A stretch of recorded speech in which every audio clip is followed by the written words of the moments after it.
when Larry was working at General Motors, he got a job in the styling department, but he still had his Ford. He had this Ford that he had built, and it was like a 50s Ford that he had built basically it was a NASCAR car that he drove on the street.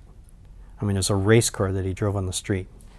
And he was sitting at a light going home from work, and Bill Mitchell pulled up next to him in a special car that Bill had. All the chief designers and all the higher-ups they could do whatever they wanted, basically. And he had a pretty souped-up car.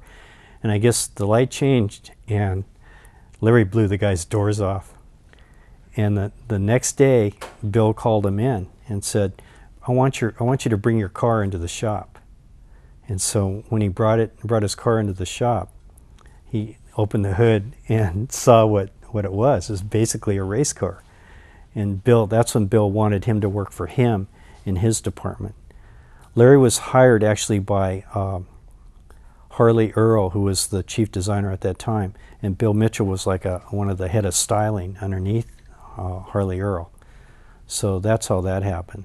So it wasn't Bill Mitchell first, it was Harley Earl. Bill Mitchell became head of styling and then pulled Larry with him all the way up.